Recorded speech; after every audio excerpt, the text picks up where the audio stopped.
अस्सलाम वालेकुम तालिबात।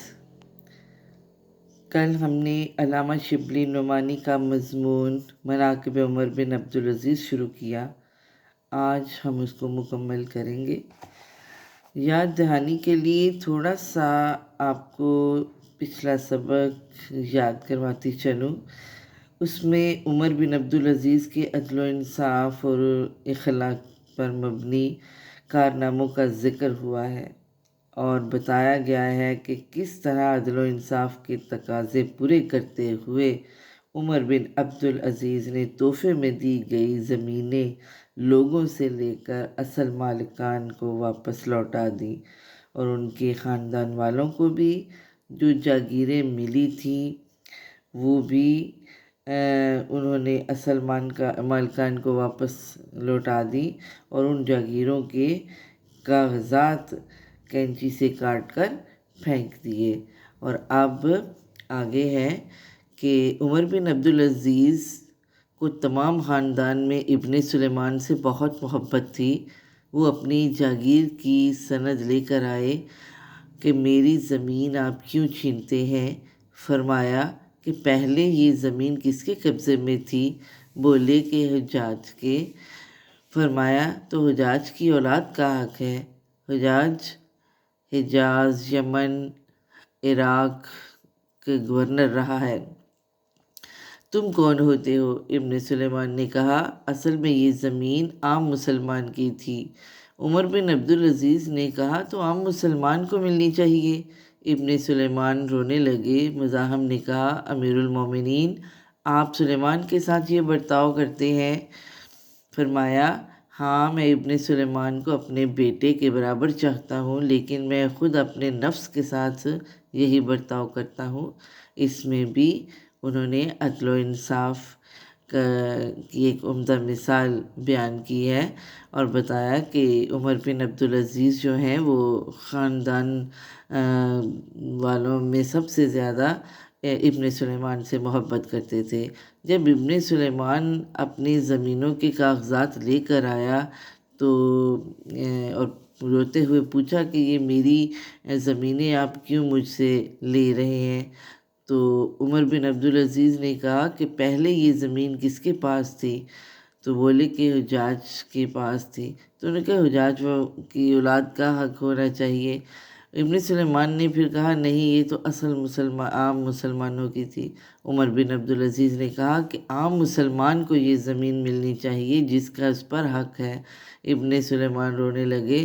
तो फिर मुज़ाहम ने कहा कि या अमीरुल मोमिनीन, आप इसके साथ ये सलूक क्यों कर रहे हैं। तो उन्होंने बताया कि मैं उसको अपने बेटे की तरह चाहता हूँ और जो मैं अपने बेटे के साथ बर्ताव करूँगा, अपने साथ करूँगा, वही मैं उसके साथ भी करूँगा। अगला पैराग्राफ है, बनु उमैया के दफ्तर एमाल में सबसे ज़्यादा कौम को बर्बाद करने वाला ये वाक़या है कि उन्होंने आज़ादी और हक़ गोई का इस्तेहसाल कर दिया था। बनु उमैया के कारनामों में दफ्तर एमाल में कारनामों में सबसे ज़्यादा कौम को बर्बाद कर देने वाला, तबाह कर देने वाला कारनामा ये था कि उन्होंने आज़ादी और हक़ गोई यानी आज़ादी से सच्ची बात कहने की रवायत को जड़ से उखाड़ दिया था। अब्दुल मुल्क ने तख्त पर बैठकर हुक्म दिया कि कोई शख्स मेरी किसी बात पर रोक टोक ना करने पाए और जो शख्स ऐसा करेगा सज़ा पाएगा। अगरचे इस पर भी आज़ादी पसंद अरबों की ज़ुबानें बंद ना हुई, ताहम कुछ फ़र्क आ गया। यानी जब अब्दुल मुल्क ने तख्त संभाला तो उसने ये सख्ती से बात कह दी कि मैं चाहे जो भी बात करूं, कोई भी मेरी बात को काटेगा नहीं और ना ही कोई गलती निकालेगा। इस पर आज़ाद पसंद जो अरब थे उनकी ज़ुबानें बंद ना हुई, लेकिन कुछ फ़र्क पड़ गया। उमर बिन अब्दुल अज़ीज़ ने इस बिद्दत को बिल्कुल मिटा दिया। उमर बिन अब्दुल अज़ीज़ आए तो उन्होंने ये बुराई ख़त्म कर दी। नहायत دو نہایت متدین اور راست باز شخص اس کام پر مقرر کیے۔ نہایت نیک، پاک اور سچے لوگ اس کام پر لگا دیے کہ عدالت کے وقت ان کے پاس موجود رہیں۔ جب عمر بن عبدالعزیز عدالت لگائے ہوئے ہوں تو وہ دونوں شخص ان کے پاس موجود ہوں، اور ان سے جو غلطی سرزد ہو فوراً ٹوک دے۔ عمر بن عبدالعزیز جہاں کوئی غلط بات کہیں تو فوراً روک دیں۔ ان کے اس طرز عمل سے لوگوں کو عام طور پر جرأت ہو گئی تھی، اور لوگ نہایت بے باکی سے ان کے اقوال و افعال پر نکتہ چینی کرتے تھے۔ یعنی لوگوں نے آسانی سے، بہادری سے اعمال پر اور باتوں پر نکتہ چینی شروع کر دی۔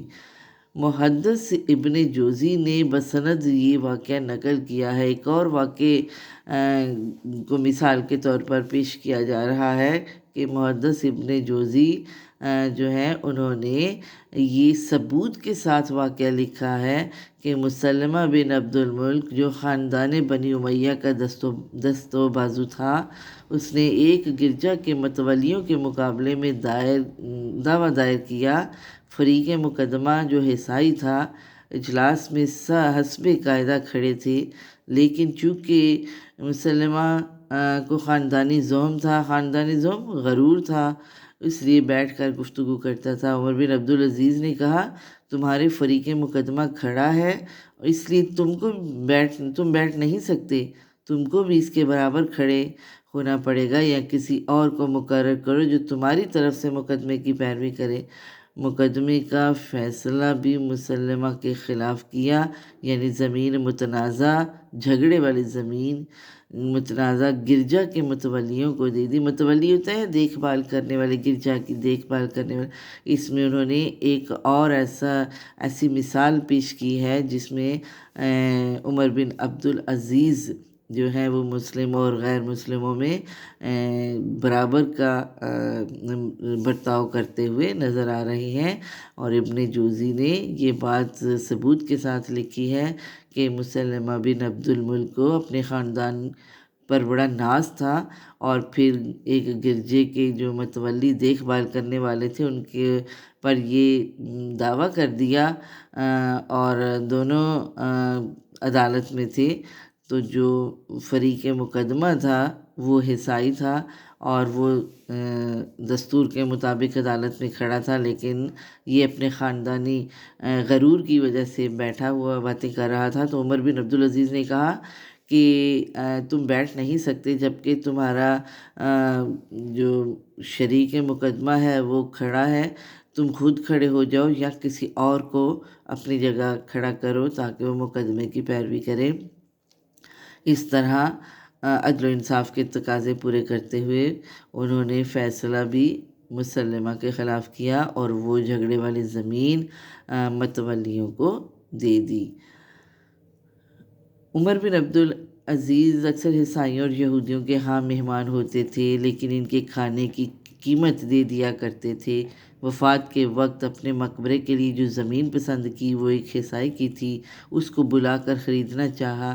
اس نے کہا امیر المومنین قیمت کی ضرورت نہیں، ہمارے لیے تو یہ امر برکت کا باعث ہے، امر برکت کا باعث، یعنی یہ ہمارے لیے بڑے فخر کی بات ہے۔ لیکن انہوں نے نہ مانا اور 30 دینار دے کر زمین خرید لی۔